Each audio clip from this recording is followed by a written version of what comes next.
didn't tell you to stand up now. Hey, let go. Come on, stop it. Come on. On a late weekday morning inside Silver Rail Diner in Tacoma's Hilltop District, a routine breakfast between a father and his young daughter turned into a police arrest that would later cost the city $2.1 million. Multiple witnesses recorded what happened. Investigators would eventually confirm the officer involved had been drinking before entering the diner. But in that moment, none of the people watching understood how quickly the situation was about to spiral. If you want the full reconstruction of what happened inside that diner and other stories like that, moment by moment, decision by decision, subscribe to our channel and stay with this story until the end. Late morning traffic moved steadily past the front windows while orders were called out over the low hum of conversation. At a corner booth, Marlon Derrick, 42, sat across from his daughter finishing breakfast. He worked as a civil litigation attorney. Precise, observant, and accustomed to paying attention to small details most people ignored.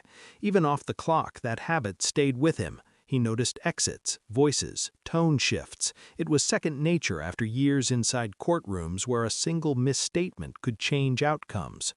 Elowen Grace Derrick sat across from him, focused on her pancakes, swinging her legs under the table.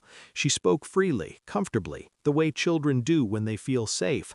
Marlon listened, occasionally correcting her gently, occasionally smiling. Nothing about their interaction suggested tension, urgency, or distress. Behind the counter, waitress Rhea Calderon refilled coffee mugs while keeping a casual eye on the room, the way experienced servers do without appearing to stare. The front door opened. A uniformed officer stepped alone. Officer Darren Kincaid, mid-40s, Patrol Division. His movement was slightly off balance, not dramatic but noticeable if someone was watching carefully. He paused longer than necessary near the entrance, scanning the room before approaching the counter. When he spoke to Rhea, his voice carried the faint thickness of someone who had already had a drink, or more than one. The smell confirmed it when she leaned closer to set down a menu he didn't ask for. "Coffee," he said, short, flat. He sat facing the dining area, and then he saw them. His attention locked immediately, not casual observation, but fixed scrutiny. His posture changed, shoulders tightened, eyes narrowed slightly. He watched Marlon and Elowen without looking away, his expression shifting from curiosity to suspicion with no visible pause in between. He didn't observe like someone gathering information, he stared like someone confirming a conclusion he had already reached. Elowen laughed at something her father said. Kincaid's jaw flexed. He leaned forward, elbows on the counter, still watching. Not once did he glance around to compare, to contextualize, to question his assumption. His focus remained singular. Rhea placed coffee in front of him. He didn't touch it. Under his breath, just loud enough for her to catch, he muttered, "That doesn't look right." Across the room, Marlon felt it. The prolonged stare people don't bother to hide. Years of reading hostile rooms made the sensation familiar. He looked up briefly. Their eyes met. Kincaid didn't look away. The officer stood abruptly, leaving the untouched coffee behind. His chair scraped sharply against the floor as he turned and began walking straight towards their table. Officer Darren Kincaid did not slow down as he crossed the floor. His pace was direct, purposeful, the kind of approach meant to assert control before a word was spoken. Conversations at nearby tables began to fade as people noticed the uniform moving with unusual intensity. He stopped beside the booth but didn't greet them. He didn't introduce himself. He didn't ask permission to speak. He looked straight at Marlon Derrick. "What's going on here?" His tone wasn't neutral. It carried accusation from the start. Marlon set his fork down slowly. "We're having breakfast." Kincaid didn't respond to that. His eyes shifted to Elowen, then back to Marlon, scanning their faces like he expected something to contradict what he was seeing. "That your kid?" asked he. "Yes," Marlon said evenly. "My biological daughter." Kincaid let out a short breath through his nose, not quite a laugh, not quite disbelief, but something close to both. "Stand up," he said. Marlon didn't move. "Officer, is there a problem?" He said, "Stand up." Elowen looked between them, confused. Dad? Kincaid raised a hand sharply toward her without looking at her. Don't answer for him. Marlon's voice remained controlled. You're upsetting her. If you have a question, you can ask me respectfully. That word, respectfully, seemed to irritate him. Kincaid leaned slightly closer to the table. Up close, the smell of alcohol was stronger, mixed with stale coffee breath. His speech had a slight drag at the edges of certain words. What I see, he said slowly, is a grown man sitting real comfortable with a little white girl who doesn't look anything like him. Several heads turned nearby. Marlon held his gaze. She's my biological daughter. Kincaid ignored that and shifted his attention directly to Elowen. Sweetheart, he said, voice falsely softened, you can tell me the truth. You know this man? Elowen frowned, confused by the tone. He's my dad. Kincaid straightened slightly, eyes hardening again. No hesitation, practiced answer. He looked back at Marlon. That's an inappropriate accusation. Kincaid's voice rose just enough for surrounding tables to hear clearly. Kids repeat what they're told. Happens all the time, especially when someone's trying to hide something. Elowen's voice shook now. I'm not lying. Kincaid pointed at her without looking away from Marlon. See? Defensive. That's pressure behavior. Marlon's jaw tightened slightly, but his tone stayed level. Officer, you are making assumptions based on nothing. If you want identification, I'll provide it, but you need to lower your voice and step back. Kincaid didn't step back. Instead, he leaned closer over the table, his presence crowding the space. You don't tell me how to conduct an investigation, not when something looks wrong. He looked at Elowen again, voice sharpening. Did he tell you what to say if someone asked questions? Marlon's chair shifted as he adjusted forward slightly. That's enough. Kincaid's head snapped back toward him. No, we're just getting started. Kincaid's stare stayed fixed on Marlon, unblinking, confrontational. The air around the booth had shifted, no longer a conversation but a standoff. Nearby diners had stopped pretending not to listen. Utensils rested mid-air, a phone camera lifted discreetly from 2 tables away. Marlon kept his hands visible on the table. Officer, you're escalating this without cause. If you want ID, I'll provide it. Kincaid didn't respond to the offer. His attention moved slowly over Marlon's face, then his shoulders, then his hands, a long, deliberate inspection that carried more judgment than procedure. I've seen situations like this. Men who think they can blend in, make people uncomfortable but act like it's normal. That's not what's happening, Marlon replied calmly. Kincaid leaned closer. You don't get to decide what looks normal. Avoided my eyes. You think nobody notices, sitting here like this? Marlon's voice stayed level. Like what? Kincaid gestured sharply between him and Elowen. Like that. The word hung in the air. Several people nearby exchanged glances. The meaning didn't need clarification. Elowen pressed closer to the back of the booth, eyes moving between them. Dad, why is he talking like that? Marlon didn't take his eyes off Kincaid. It's okay, just stay seated. Kincaid scoffed quietly. Control language, reassurance pattern, classic. He straightened and reached toward his duty belt, resting his hand near the handcuffs, not just drawing them yet, just making sure they were visible. Stand up, he repeated. Marlon didn't move. On what legal basis? Kincaid's jaw tightened.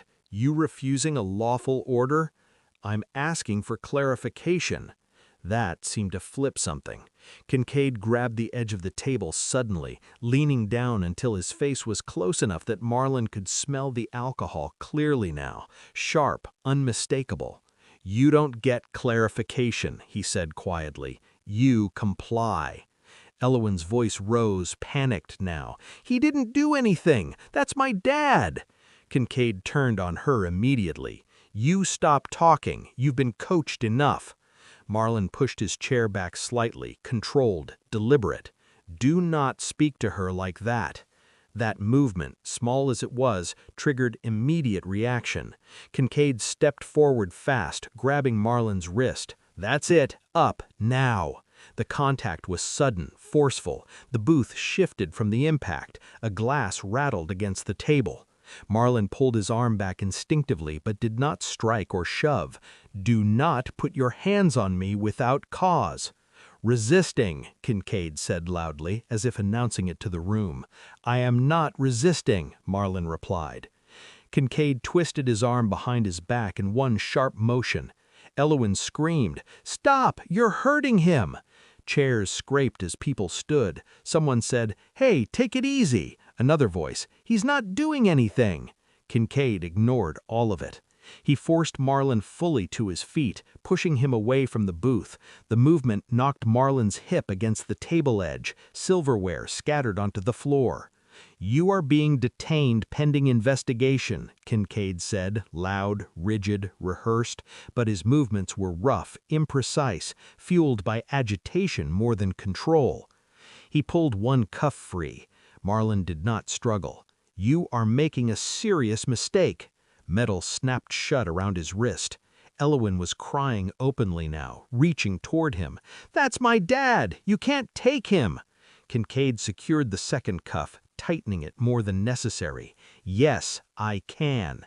He turned, gripping Marlon's arm firmly, and began dragging him toward the diner's exit.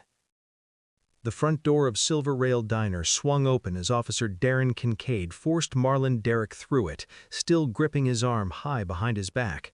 The sudden change in light made several people outside turn immediately. A passing driver slowed. Someone already had a phone raised before they even reached the sidewalk. Elowen's crying could still be heard from inside. "Walk," Kincaid ordered, steering Marlon toward the patrol car parked near the entrance.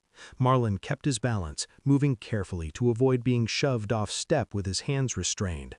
"My daughter is inside alone," he said, voice controlled despite the pressure on his shoulder. "You need to let me speak to her." Kincaid didn't respond. He pulled open the rear door and pushed Marlon forward harder than necessary.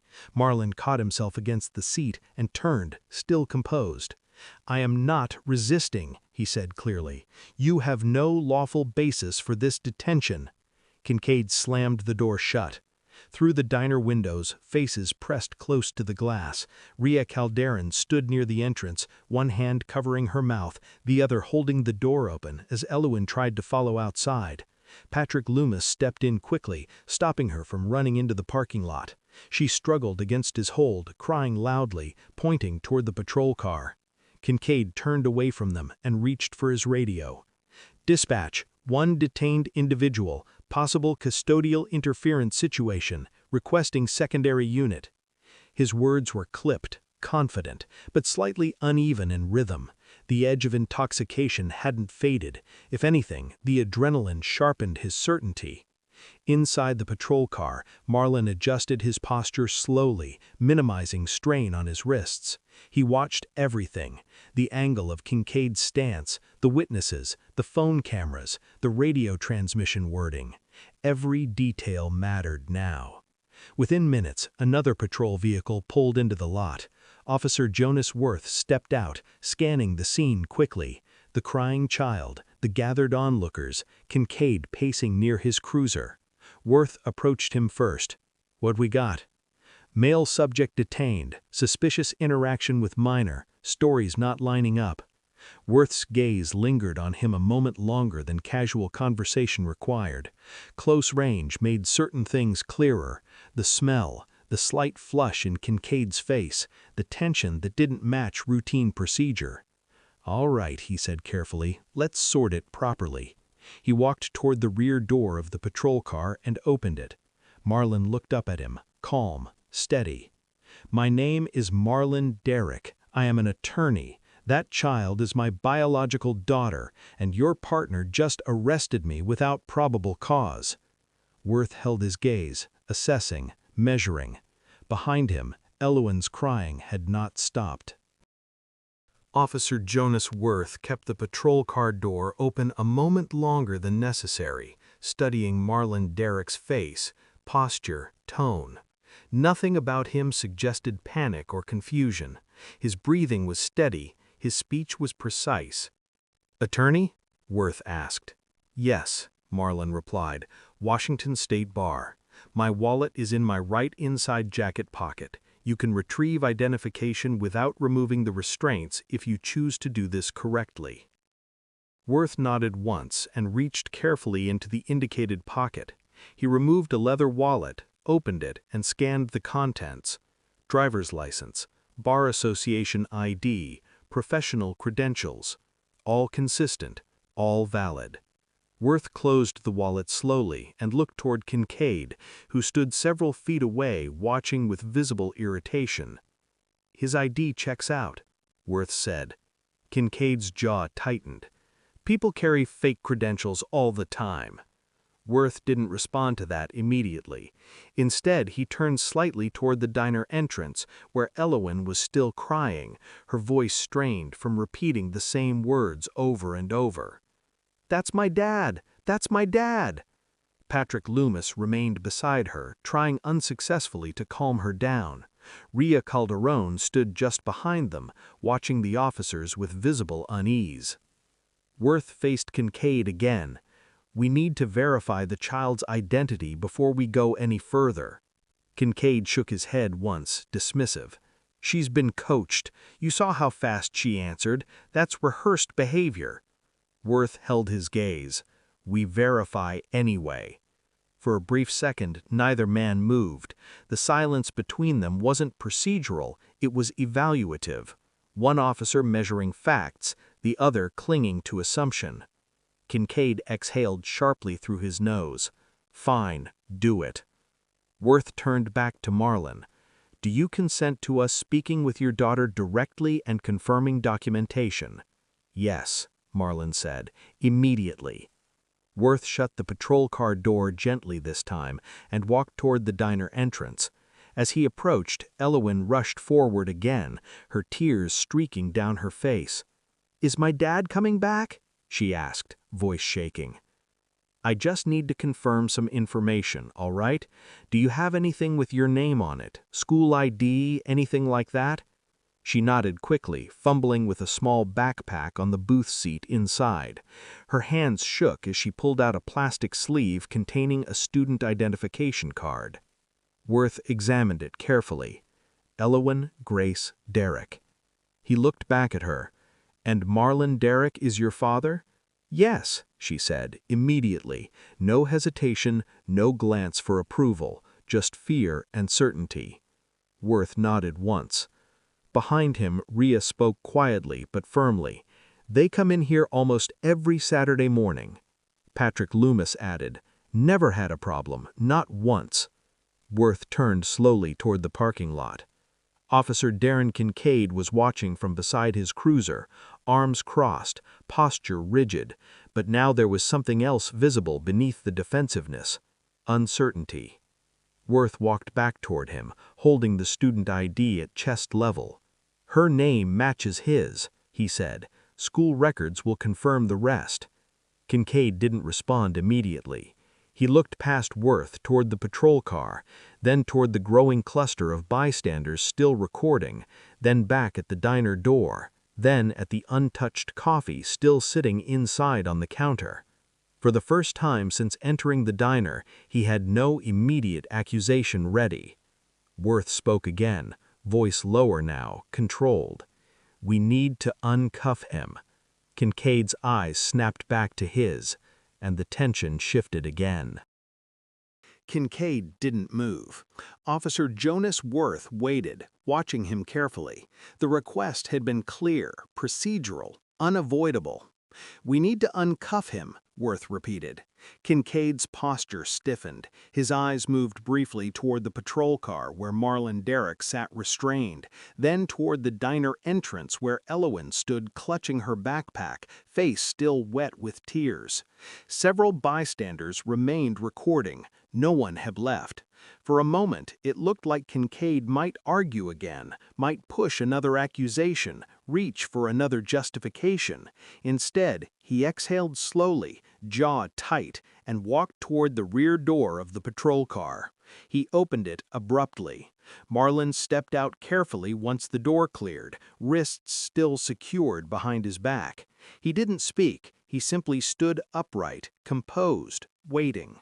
Kincaid removed the handcuffs with sharp, mechanical movements. No apology, no explanation, just metal releasing under tension. Marlon brought his hands forward slowly, rubbing his wrists once before lowering them to his sides. "I want your name and badge number," he said calmly. Kincaid didn't answer. Worth stepped forward instead. "We'll provide that information and documentation of the detention." Marlon gave one small nod.